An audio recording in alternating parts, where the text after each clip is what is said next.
الرحمن الرحيم ولو أن للذين ظلموا ما في الأرض جميعا ومثله معه لافتدوا به من سوء العذاب يوم القيامة وبدا لهم من الله ما لم يكونوا يحتسبون صدق الله العظيم. ولو أن للذين ظلموا، اور اگر بے شک ان لوگوں کے لیے ہو جو ظالم ہیں، ما فی الارض جو کچھ زمین میں ہے، جمیعاً سارا کے سارا، ومثلہ معہ اور اس کی طرح اور بھی اس کے ساتھ ہو، لافتدوا بھی ضرور یہ خرچ کریں گے، بطور فدیہ کے، بطور جرمانہ کے ادا کریں گے، من سوء العذاب یوم القیامہ، قیامت کے دن کی برے عذاب کے بدلے میں،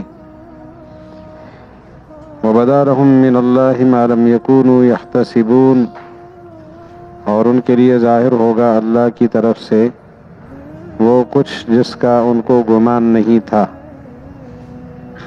قرآن مجید کی کوئی آیت 5 باتوں سے باہر نہیں ہے، یا اس میں باطل فرقے کا رد ہے، یہودیوں کا رد، عیسائیوں کا رد، مشرکین کا رد، منافقین کا رد ہو رہا ہے، ان کی تردید ہو رہی ہے، ان کے غلط نظریات کو چیلنج کیا جا رہا ہے، اور یا وہاں علم الاحکام ہے، اللہ تعالیٰ کے احکامات، اللہ تعالیٰ کے حقوق اور بندوں کے حقوق سے متعلق ربانی ہدایات اور شرعی احکامات، شرعی ہدایات، یہ چیزیں بیان ہوں گی کہ اللہ کا حق ادا کرنا ہے بندے نے، اور بندوں کا حق ادا کرنا ہے، تو اس کے لیے کون سے شرعی امور ہیں جو اس کی ذمہ داری میں شامل ہیں، اور کون سی ربانی ہدایات ہیں جو اس کے ذمہ ہیں۔ یا اس آیت کے اندر علم التذکیر بآلاء اللہ، اللہ تعالیٰ کے احسانات کا تذکرہ ہوگا، ان میں اللہ کی صفات اور اسی طرح اللہ تعالیٰ کے انعامات کی بات ہوگی، یا وہاں پر علم التذکیر بایام اللہ، واقعات بیان ہوں گے جن کے ذریعے سے اللہ تعالیٰ انسانوں کو سیدھے راستے کی طرف متوجہ کریں گے، اور یا وہاں قیامت کے احوال ہوں گے، مرنے کے بعد کے حالات، مرنے کے حالات۔ تو اس وقت جس آیت کی تلاوت ہوئی اس کا تعلق قیامت سے ہے، قیامت کا دن، میدان حشر کا منظر اللہ تعالیٰ پیش کر رہے ہیں، ظالم لوگوں کے ظلم کے اثرات کیا ہوں گے، ان پر کیا مرتب ہوں گے، اور ان کی حسرت کا عالم کیا ہوگا، اور ان کی خواہش کیا ہوگی۔ اللہ تعالیٰ فرماتے ہیں کہ میدان حشر میں جتنے ظالم لوگ ہیں، ظالم سے مراد مشرک، نافرمان، اللہ تعالیٰ کی توحید کے منکر، ایسے لوگوں کے بس میں اگر ہو کہ پوری زمین خزانے سے بھر دی جائے اور ایک آدمی کو ملے، پھر صرف زمین نہیں بلکہ اتنے اور خزانے اس کو ملے،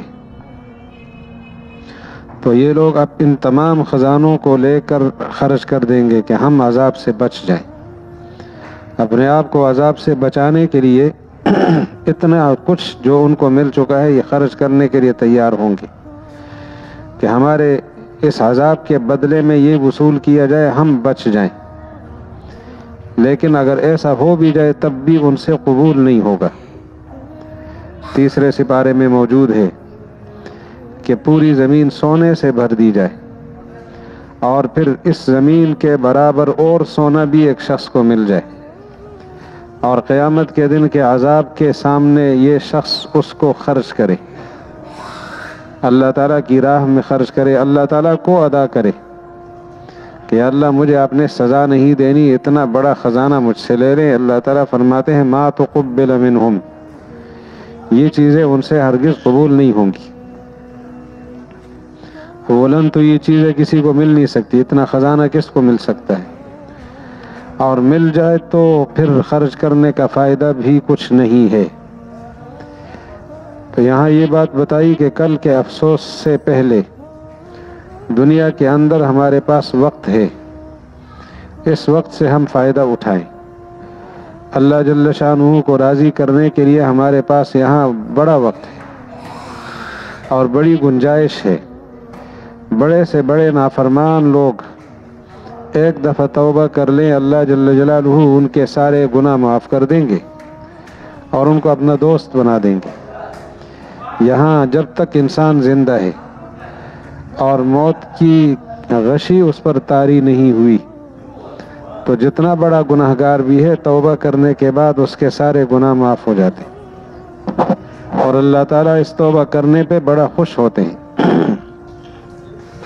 رسول کریم صلی اللہ علیہ وسلم نے اس آدمی کی توبہ کی تاثیر جو اس انسان پر مرتب ہوگی اور اللہ تعالیٰ جو اس پر خوش ہوں گے اس کی مثال بیان کی ہے کہ ایک بندہ جب توبہ کرتا ہے اللہ کتنا خوش ہوتے ہیں۔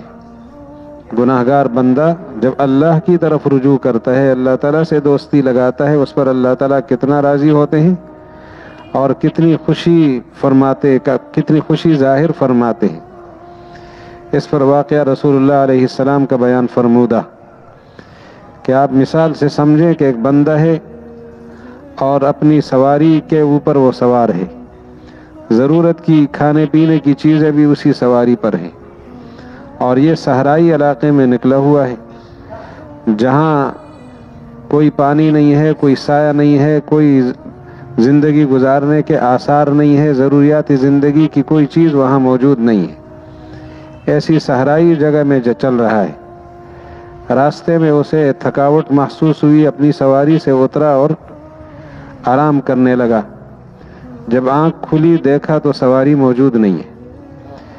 اس سواری پر اس کے کھانے کا سامان بھی اسی پہ تھا اور پینے کا سامان بھی اسی سواری پہ تھا۔ اب اگر وہاں سے چلتا ہے تو پیدل چلنے کے لیے بھی مشکل ہے، اس کی ہمت نہیں ہے اور ضرورت کی چیز بھی موجود نہیں ہے۔ تو اس بندے نے یہ محسوس کیا کہ اب میں نے یہیں پہ مرنا ہے، کیونکہ ضروریات کی زندگی کی جتنی چیزیں تھیں وہ تو غائب ہو گئی۔ اب اس نے اپنی آنکھیں بند کر لی اور موت کے فرشتے کا انتظار کرنے لگا اور بالکل مایوس ہوا۔ اچانک آہٹ سنی اس نے کسی چیز کی، آواز سنی کسی چیز کی، آنکھ کھلی دیکھا تو وہ سواری سامنے کھڑی ہے۔ تو اس نے کہا یا اللہ تو کتنا مہربان ہے۔ اب اللہ کی مہربانی پر اپنے جو خوشی کے جذبات ہیں ان کا اظہار کرتے ہوئے اس کے حواس بے قابو ہو گئے اور اس نے کہا یا اللہ تو کتنا مہربان ہے، میں تیرا خدا تو میرا بندہ۔ کہنا یہ چاہتا تھا کہ تو میرا خدا میں تیرا بندہ، لیکن خوشی کی کیفیت ایسی تھی کہ اپنے حواس اس کے قابو میں نہیں رہے، اتنا خوش ہے کہ خوشی کی انتہا نہیں ہے۔ تو رسول اللہ علیہ السلام فرماتے ہیں کہ یہ بندہ جو اس سواری کے ملنے پہ جتنا خوش ہوا ہے، اللہ تعالیٰ ایک بندے کی توبہ کرنے کے بعد اس سے زیادہ خوش ہوتے ہیں۔ تو ہم اپنے اللہ کو خوش کرنے کے لیے کیوں کردار ادا نہ کریں؟ ہمارے گناہ کتنے زیادہ ہوں گے، شیطان اتنے گناہ ہمارے نہیں ہیں اور شیطان کے لیے بھی دروازہ بند نہیں ہے، وہ ظالم توبہ نہیں کرتا۔ تو گناہگار سے گناہگار ترین انسان بھی توبہ کر لے اللہ تعالیٰ قبول فرماتے، لیکن یہ چانس زندگی تک ہے، مرنے کے بعد گنجائش ختم ہو جاتی ہے۔ ایک بزرگ راستے پہ چل رہے تھے، مشہور واقعہ ہے، بارہا ہم نے سنا کہ قبرستان آزاد بستی کی طرف آ رہے تھے، جو زندہ لوگوں کی بستی ہے اس سے آ رہے تھے۔ کسی نے پوچھا حضرت کہاں سے تشریف آوری ہو رہی ہے؟ کہ میں ان لوگوں کی بستی سے آ رہا ہوں کہ وہ لوگ اللہ سے ناراض ہیں اور اللہ تعالیٰ ان کو منا رہے ہیں اور بڑے انتظامات اللہ نے منانے کے کیے ہیں، لیکن وہ لوگ نہیں مان رہے، اللہ سے صلح نہیں کر رہے۔ بات سنی انسنی ہو گئی، اس سننے والے نے سنی، توجہ نہیں دی، چلا گیا۔ کچھ دنوں کے بعد اس نے دیکھا کہ وہ بزرگ قبرستان سے آ رہے تھے۔ پوچھا حضرت کہاں سے تشریف آوری ہو رہی ہے؟ کہ ایسی آبادی سے آ رہا ہوں کہ جہاں کے لوگ اللہ سے ناراض ہیں اور اللہ تعالیٰ ان سے ناراض ہے، اللہ تعالیٰ سے نہیں، اللہ ان سے ناراض ہے اور وہ لوگ اب اللہ کو منانے کے لیے بہت زور لگا رہے ہیں، اللہ تعالیٰ نہیں مان رہے۔ تو پوچھنے والے نے پوچھا کہ حضرت اس دن جس بستی سے آ رہے تھے لوگ نہیں مان رہے تھے، آج وہ اللہ تعالیٰ نہیں مان رہے ان کی؟ فرمایا وہ زندہ لوگوں کی بستی تھی. زندہ لوگوں کو سیدھے راستے پر لانے کے لیے اللہ نے بڑے انتظامات کیے. آسمانی تعلیمات ان میں موجود ہے، مبلغین ان میں موجود ہے، واعظ و نصیحت کرنے والے ان میں موجود ہیں، قرآن و سنت کی تعلیمات ان میں موجود، اللہ کے رسول کے ایک ایک طریقے کو دنیا میں محفوظ رکھا گیا ہے. اتنے بڑے انتظامات ہوئے ہیں، لیکن یہ خدا کے بندے نہیں مان رہے. اور آج جس بستی سے آ رہا ہوں، جس آبادی سے، وہ قبرستان ہے. ہر ایک کی کوشش ہے کہ اللہ ہم سے راضی ہو جائے، لیکن اب ایسا نہیں ہو رہا. تو اللہ جل شانہ ہمیں مرنے سے پہلے مرنے کی تیاری کی توفیق عطا فرما دے. ربنا تقبل منا انک انت السمیع العلیم وتب علینا انک انت التواب الرحیم.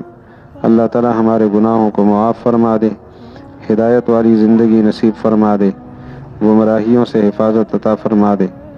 بٹ صاحب کی والدہ بیمار ہیں، اللہ تعالیٰ انہیں شفا عطا فرما دے. تمام فوت شدہ مسلمانوں کی مغفرت فرما دے.